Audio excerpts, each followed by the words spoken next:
Hello everyone, ચલો આપણે લિંગ નિશ્ચયની વાત કરી રહ્યા હતા. એના અલગ અલગ પ્રકારોની ચર્ચા કરી હતી. હવે બે વિશિષ્ટ ઘટનાઓ જોઈએ. બે છે અલગ અલગ. એક ઘટના છે લિંગ નિશ્ચયન પર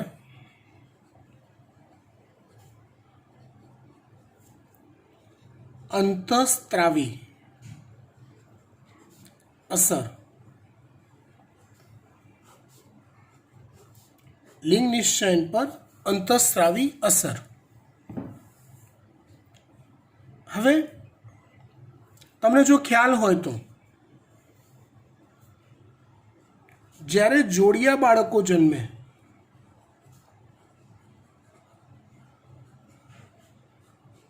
જેને આપણે ટ્વિન્સ કહીએ, મનુષ્યમાં જનરલી એક સાથે એક સમય એક જ સંતતિ ઉદ્ભવતી હોય. એક સાથે એક સમય એક જ સંતતિ ઉદ્ભવતી હોય. ટ્વિન્સ હોઈ શકે, પણ બીજા પ્રાણીઓમાં તો આવો શું સામાન્ય છે, 2, 4, 5, 6 બાળકો સર્જાતા હોય. સસ્તન વર્ગની વાત છે. તો આવા બાળકો એ જરાયુ સાથે, જરાયુ એટલે માતાના શરીરની પેશી કે જેમાંથી એ પોષણ મેળવે છે, જરાયુ સાથે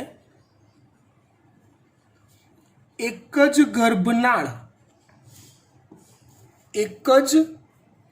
ગર્ભનાળ દ્વારા જોડાયેલ હોય છે.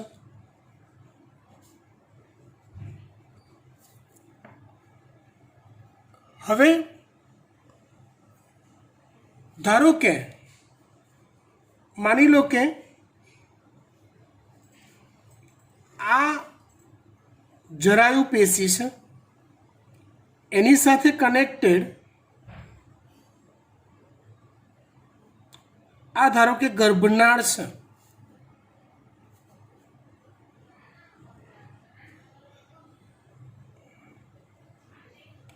અને એ ગર્ભનાળ સાથે જોડાયેલા ધારો કે આ બે ગર્ભ છે.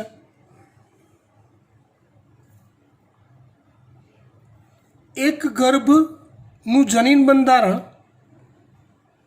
AA+XY છે. બીજા ગર્ભનું જનીન બંધારણ ધારો કે AA+XX છે. હવે જો જનીન બંધારણ AA+XY હોય તો આ સંતતિ નર બનશે, અને જો જનીન બંધારણ AA+XX હોય તો આ સંતતિ માદા બનશે. લિંગ નિશ્ચયન પર અંતઃસ્ત્રાવી અસરની ચર્ચા કરીએ છીએ.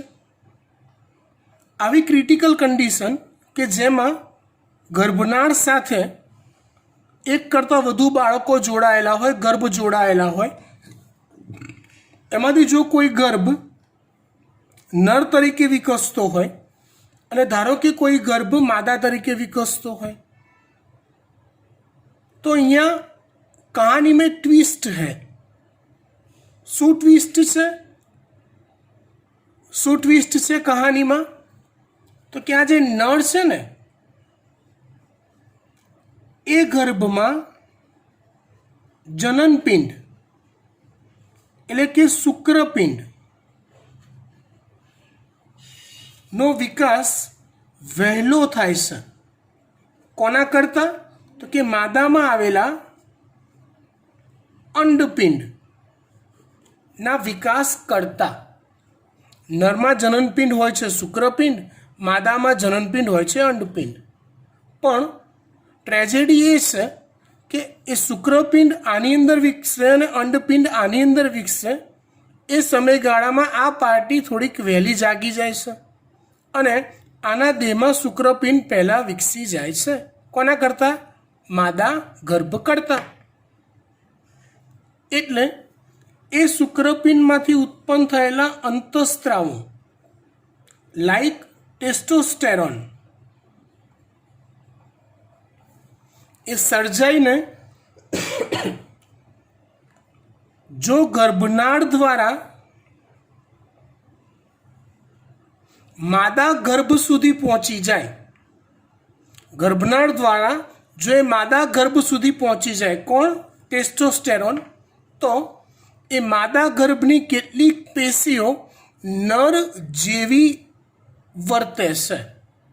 આ ઘટનાને લિંગ નિશ્ચયન પર અંતઃસ્ત્રાવી અસર કહેવાય છે.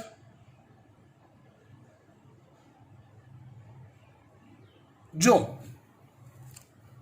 ના સમજ પડી હોય તો હું રિપીટ નથી કરતો, આગળ ફરી પાછું તમે રિવાઇન્ડ કરી ફરી એકવાર તમે જોઈ લો, વિડીયો ફરી એકવાર જોઈને સાંભળી લો.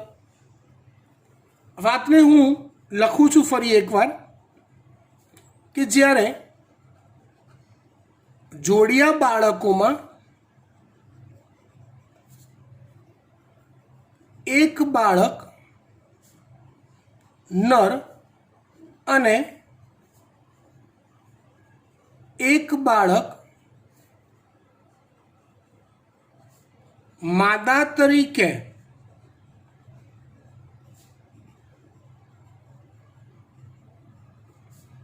વિકસતું હોય ત્યારે નર ગર્ભમાં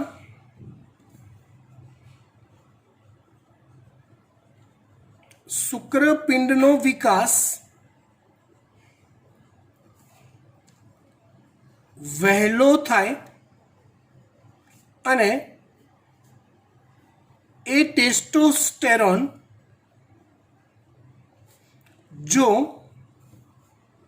ગર્ભનાળ દ્વારા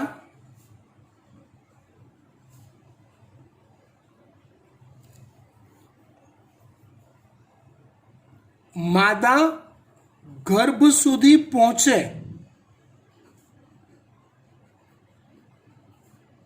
તો માદા ગર્ભની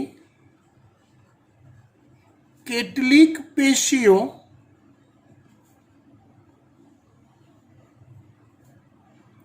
નર જેવી વર્તે છે.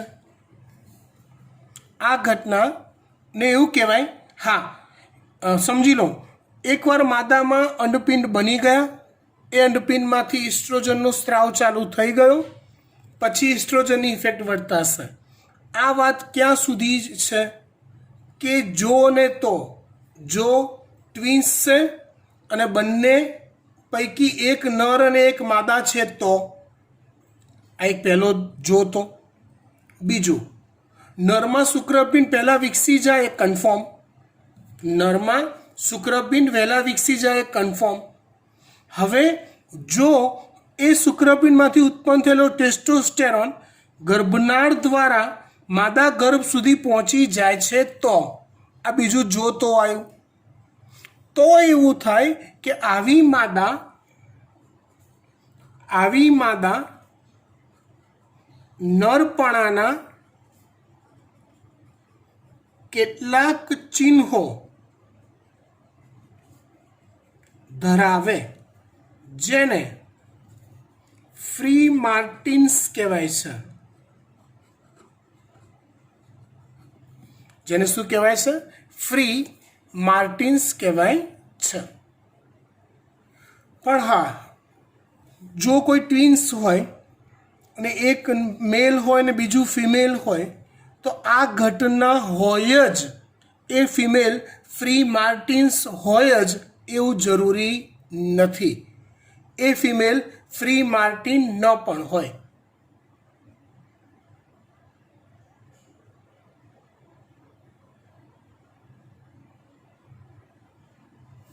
સમજી ગયા વાત? ક્લિયર? Fine, okay. ત્યાર પછી આવી એક બીજી ઘટના જોઈએ જેને કહેવાય છે ગાયનેન્ડ્રોમોર્ફ. જે ઘટનાને શું કહેવાય છે? ગાયનેન્ડ્રોમોર્ફ કહેવાય છે. શું કહેવાય? ગાય બોલતો આવડે ને, ગાય. પછી નેન્ડ્રો, નેન્ડ્રો મોર્ફ, ગાયનેન્ડ્રોમોર્ફ. આ ઘટના ક્યારેક કેટલાક કીટકોમાં જોવા મળે છે, જેમાં કીટકનો અર્ધદેહ એટલે કે અડધું શરીર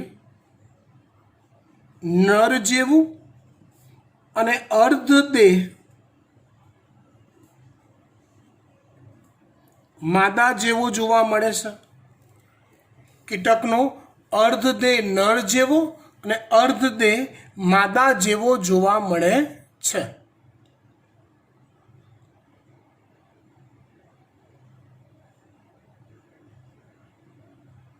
સમજી ગયા વાત? જો આવું થાય તો એ ઘટનાને ગાયનેન્ડ્રોમોર્ફ કહેવાય. સવાલ એ થાય, સાહેબ આવું થાય ક્યારે? આવું કઈ રીતે બને કે અડધો દેહ નર જેવો હોય ને અડધો દેહ માદા જેવો હોય? થાય, સમજાવું.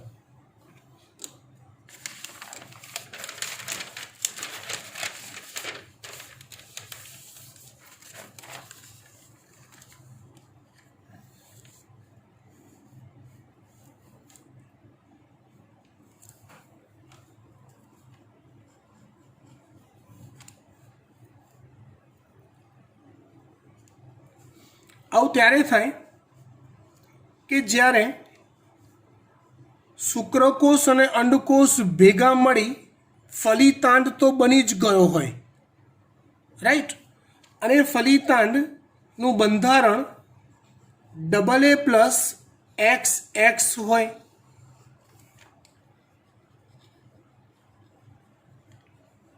ચલો જનીન સંતુલન પ્રમાણે વિચારવા જાઓ અથવા XXXY પદ્ધતિ પ્રમાણે વિચારવા જાઓ તો આ ફલિતાંડમાંથી ઉત્પન્ન થનારી સંતતિ કેવી ઉત્પન્ન થશે? તો કે માદા. એઝ ફોર રૂલ આ ફલિતાંડમાંથી ઉત્પન્ન થતી સંતતિ કેવી ઉત્પન્ન થશે? માદા ઉત્પન્ન થશે. હા ને? કેમ કે જનીન સંતુલન પ્રમાણે ગુણોત્તર 1 આવશે અથવા XX છે એટલે માદા બનશે અને એક ગુણોત્તર બને ધારો કે તોય માદા બને. હવે તમને જો ખબર હોય તો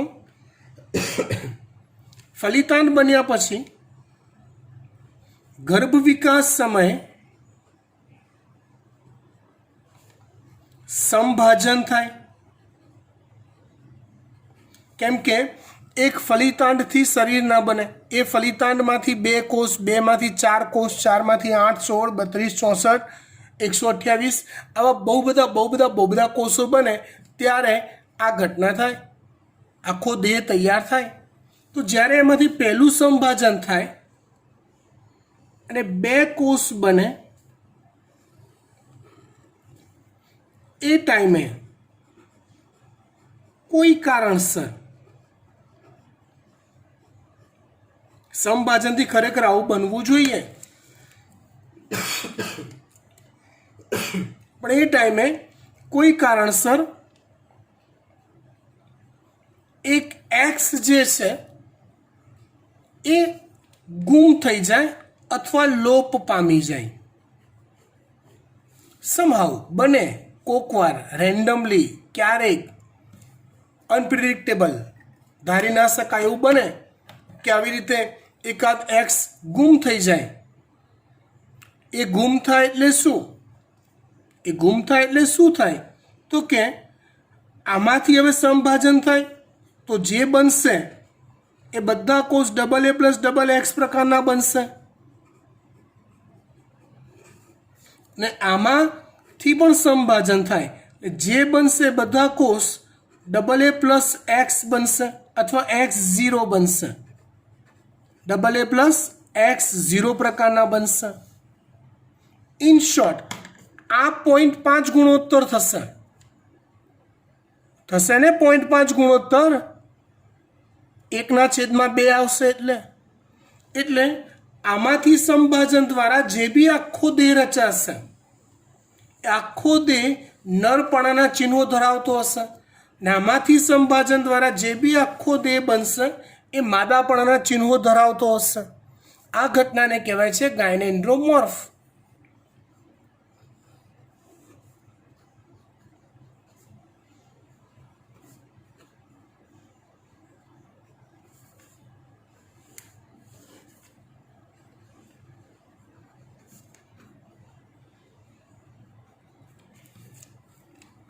સમજી ગયા? ફાઇન. આગળ વાત કરીએ આપણે હવે નવો ટોપિક જેને આપણે વિકૃતિ કહીશું. વિકૃતિ એટલે શું? તો કે સજીવના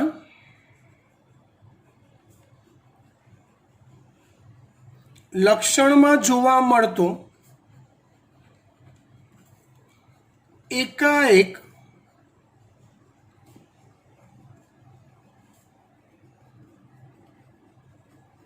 મોટો ફેરફાર જેને કહેવાય છે વિકૃતિ.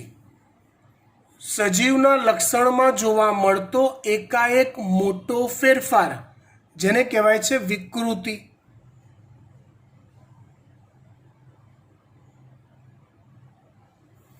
એકાએક મોટો ફેરફાર એટલે કેવો હોય? જો એક પેઢીથી બીજી પેઢીમાં નવી સંતતિ જે સર્જાય એ પણ પિતૃ જેવી અદ્દલ ઝેરોક્સ હોતી નથી. લિંગી પ્રજનનમાં કંઈક ફેરફાર ધરાવે છે. આ ફેરફારને ભિન્નતા કહેવાય. આવા ફેરફારને શું કહેવાય? ભિન્નતા. જેમ કે મારો છોકરો છે, બરાબર, હવે મારા જેવો લાગે છે પણ મારી ઝેરોક્સ કોપી નથી. સમજ્યા કે નહીં? તો એની અંદર લક્ષણોમાં હા, પણ એ મનુષ્ય જ છે. તો એની અંદર લક્ષણોમાં મારા કરતાં જે જુદાપણું સર્જાયું એ ઘટનાને કહેવાય ભિન્નતા. પણ એવા મોટા ફેરફાર થાય કે જે અનએક્સપેક્ટેબલ હોય, જાયન્ટ ફેરફારો કે જે મોટે ભાગે નુકસાન કરતા જ હોય છે. હા, આવા કોઈ બી ફેરફાર હોય એને વિકૃતિ કહેવાય. વિકૃતિના 3 પ્રકાર છે.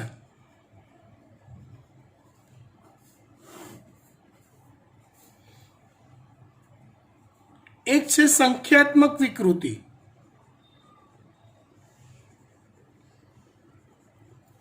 બીજી છે રચનાત્મક વિકૃતિ, ત્રીજી છે જનનિક વિકૃતિ. સંખ્યાત્મક વિકૃતિ એટલે શું? તો જુઓ, અલ્ટિમેટલી આપણા શરીરના બધા જ લક્ષણો બેઝિકલી જનીનને આભારી છે. એ તો મને ખબર છે. જનીન ક્યાં આવેલા છે? તો આપણે કહીએ કે રંગસૂત્રો પર છે. સંખ્યાત્મક વિકૃતિ એ રંગસૂત્રોની સંખ્યાના ફેરફાર પર આધારિત છે. રચનાત્મક વિકૃતિ એ રંગસૂત્રોની રચનાના ફેરફાર પર આધારિત છે. જનનિક વિકૃતિ સમજો બરાબર, મતલબ સજીવમાં રંગસૂત્રોની સંખ્યા બી એની એ હોય, એ રંગસૂત્ર પર આવેલા જનીનોની કે રંગસૂત્રોની રચના આકાર પણ એના એ હોય. ફેરફાર ક્યાં હોય? તો કે રંગસૂત્ર પર આવેલા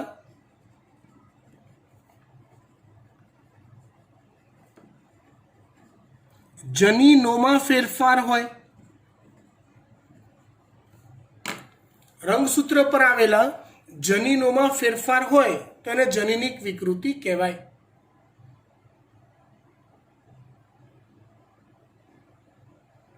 ખબર પડી વાત? ઓકે, વાત આપણે કરીશું આજે સંખ્યાત્મક વિકૃતિની.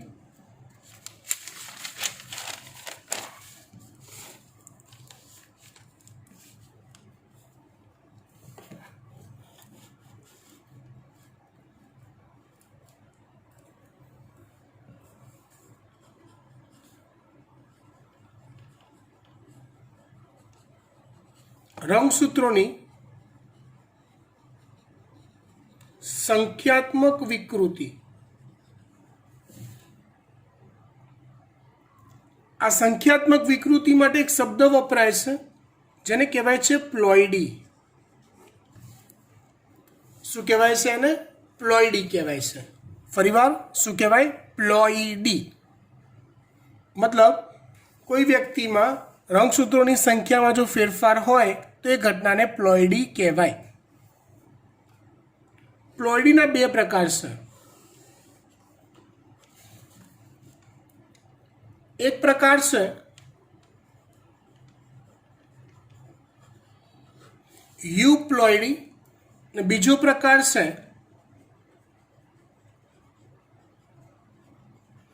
એન્યુપ્લોઇડી. પ્લોઇડીના બે પ્રકાર છે. એક પ્રકાર છે યુપ્લોઇડી અને બીજો પ્રકાર છે એન્યુપ્લોઇડી.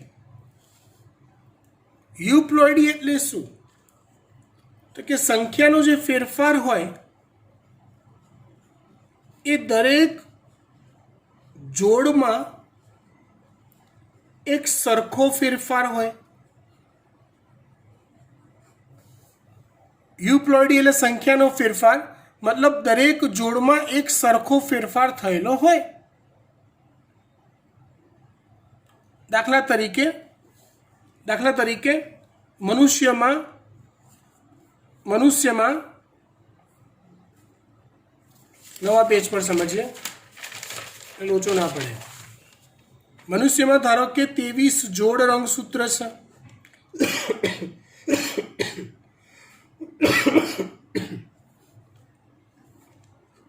આ રીતે આવી 23 જોડ હોય. 1 જોડ, 2 જોડ, 3 જોડ, 4 જોડ. આ 23મી જોડ આ રીતે હોય. એ 23 જોડ પૈકી ધારો કે રંગસૂત્રોની સંખ્યા વધી, એક વધી ધારો કે, તો કે એ બધામાં વધશે. 2 વધી તો એ બધામાં વધશે. ધારો કે સંખ્યા ઘટી, આવી જોડ હોય, ધારો કે સંખ્યા ઘટી તો બધી જોડમાંથી એક ઓછું થઈ જાય.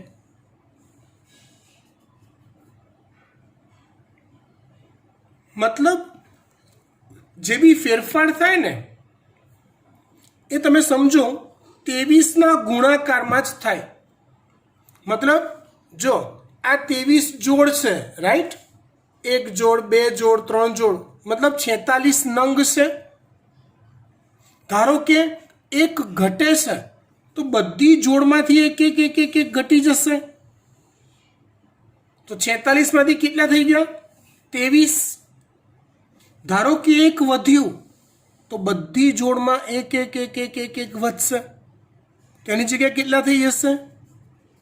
69. 2 વધ્યા તેને કહેવાશે સીધા 92 થઈ જશે.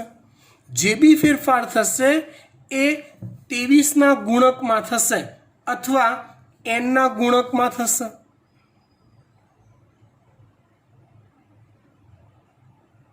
જો એક રંગસૂત્ર ઘટી જાય છે તો 2n સજીવ n થઈ જશે. એટલે 46 રંગસૂત્ર હશે એની જગ્યાએ કેટલા થઈ જશે? તો કે 23.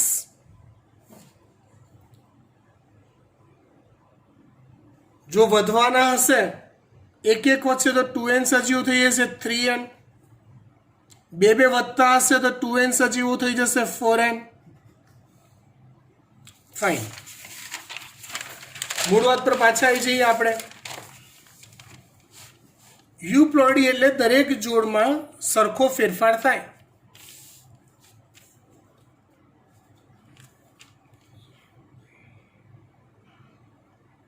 મતલબ એના માટે શબ્દ વપરાય કે જોડના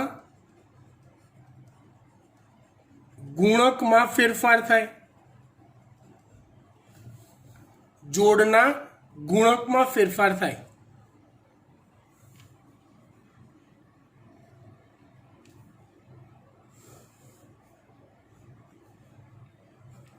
એના પ્રકાર બે પ્રકાર. એક છે મોનોપ્લોઇડી અને બીજો પ્રકાર છે પોલીપ્લોઇડી. મોનોપ્લોઇડી એટલે તો કે 2n સજીવ n થઈ જાય, મતલબ દરેક જોડમાંથી એક એક રંગસૂત્ર ઓછું થાય. ધારો કે મનુષ્યની વાત કરતા હોઈએ તો 46 રંગસૂત્ર હોય એ જગ્યાએ 23 થઈ જાય, દરેક જોડમાંથી એક એક રંગસૂત્ર ઘટે. પોલીપ્લોઇડીમાં 2n સજીવો 3n થાય, એટલે 46ની જગ્યાએ 69 રંગસૂત્રો થઈ જાય. 2n સજીવો 4n પણ થાય, 92 થઈ જાય. ટૂંકમાં દરેક જોડમાંથી જો એક એક રંગસૂત્ર ઘટે છે તેને મોનોપ્લોઇડી કહેવાય, અને દરેક જોડમાં જો એક એક રંગસૂત્ર વધે કે બે બે રંગસૂત્ર વધે કે ત્રણ ત્રણ રંગસૂત્ર વધે દરેક જોડમાં તો એને પોલીપ્લોઇડી કહેવાય. વાત કરી છે રંગસૂત્રોની સંખ્યાત્મક વિકૃતિ, એને કહેવાય પ્લોઇડી. એને બે પ્રકાર કીધા, યુપ્લોઇડી અને એન્યુપ્લોઇડી. યુપ્લોઇડી એટલે દરેક જોડમાં એક સરખો થતો ફેરફાર, એટલે રંગસૂત્રોની સંખ્યામાં ફેરફાર થાય પણ જોડના ગુણકમાં થાય. 2n હોય એની જગ્યાએ n થાય તો મોનોપ્લોઇડી કહેવાય, 2n ની જગ્યાએ 3n કે 4n થાય તો એને પોલીપ્લોઇડી કહેવાય. જો ભાઈ આવી ઘટના મનુષ્યમાં જનરલી થતી નથી, બરાબર. મનુષ્યમાં એન્યુપ્લોઇડી જોવા મળતી હોય. એન્યુપ્લોઇડી એટલે શું? તો કે રંગસૂત્રોની સંખ્યામાં જે ફેરફાર હોય એ એકાદ કે બે જોડ પૂરતો મર્યાદિત હોય. સંખ્યાનો જે ફેરફાર હોય શેના પૂરતો મર્યાદિત હોય? કે એકાદ કે બે જોડ પૂરતો મર્યાદિત હોય.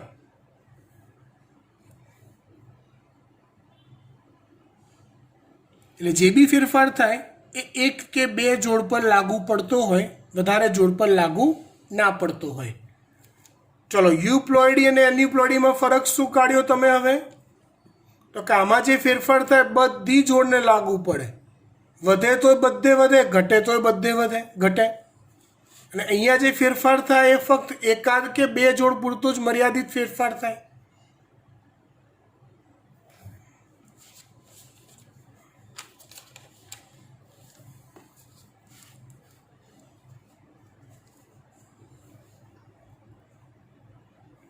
એન્યુપ્લોઇડીના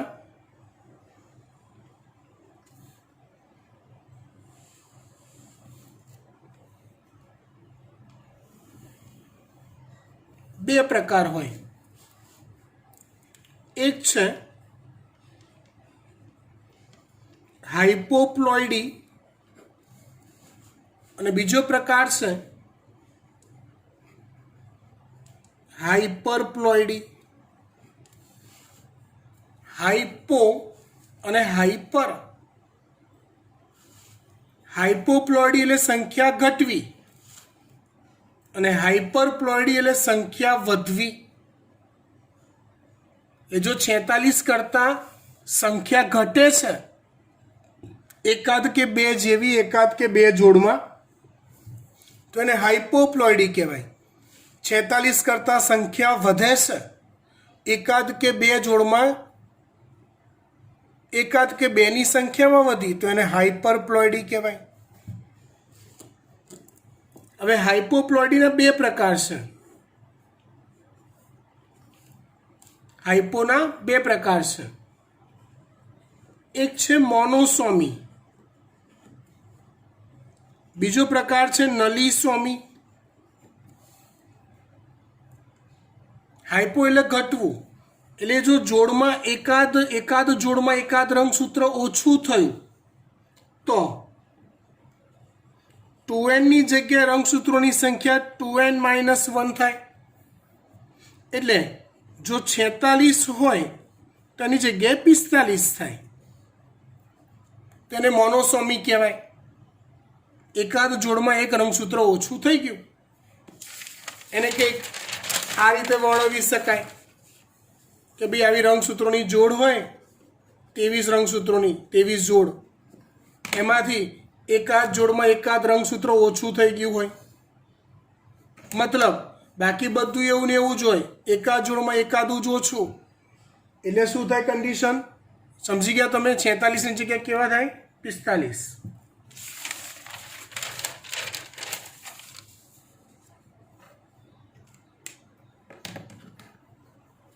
નલીસોમી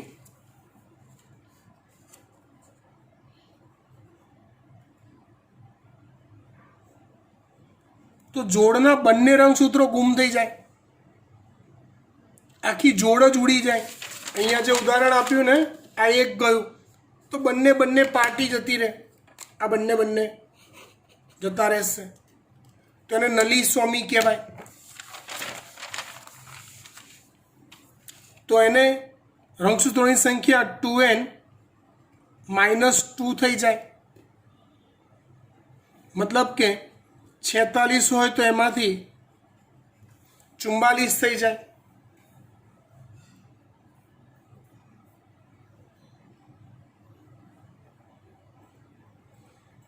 ઘણીવાર એવું બને કે બે જોડમાં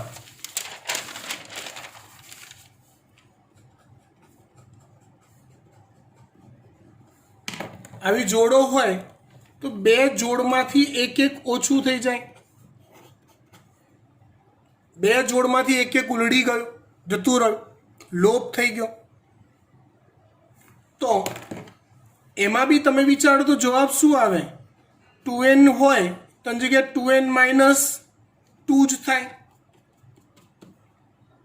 હવે જો 2n-2 કહો તો આને તમે નલીસોમી કહી દેશો સિમ્બોલિક ભાષામાં. તો બાકી ખરેખર આ ઘટના ડબલ મોનોસોમીની કહેવાય. કઈ ઘટના કહેવાય? ડબલ મોનોસોમી.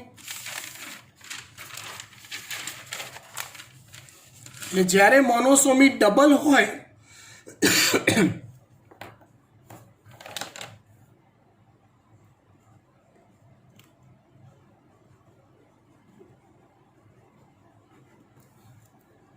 કઈ ડબલ મોનોસોમીની ઘટના હોય ત્યારે શું થાય? તો કે 2n માંથી 2n-1 થાય.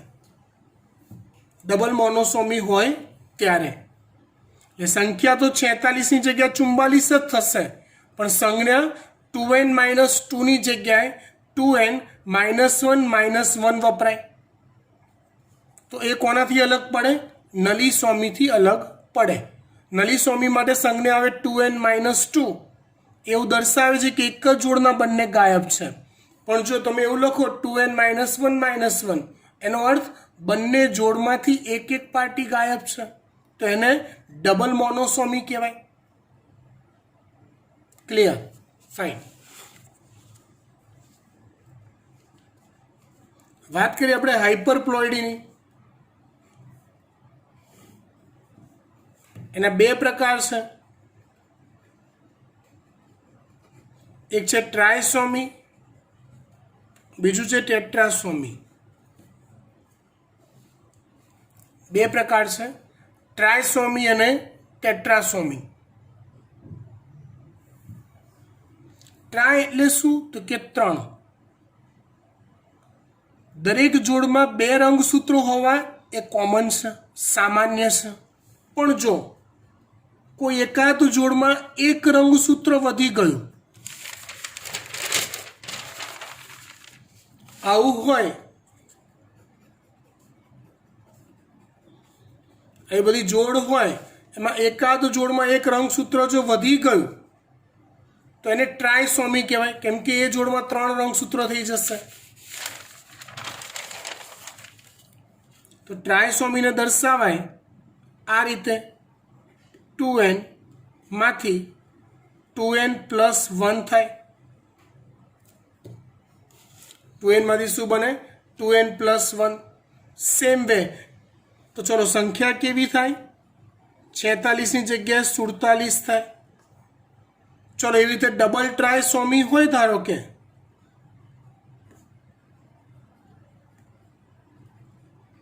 તો સંજ્ઞા થાય 2n માંથી 2n પ્લસ 1 પ્લસ 1. ટેટ્રાસોમી જોડમાં 4 રંગસૂત્ર થાય તો 2n માંથી 2n પ્લસ 2. 46 રંગસૂત્રોની જગ્યાએ થાય 48 રંગસૂત્ર, જેને કહેવાય ટેટ્રાસોમી. સમજી ગયા? ફાઇન. સંખ્યાત્મક વિકૃતિ સુધી આપણે રાખીએ છીએ. આગળની વિકૃતિ અને પછીનો પોર્શન નેક્સ્ટ લેક્ચરમાં.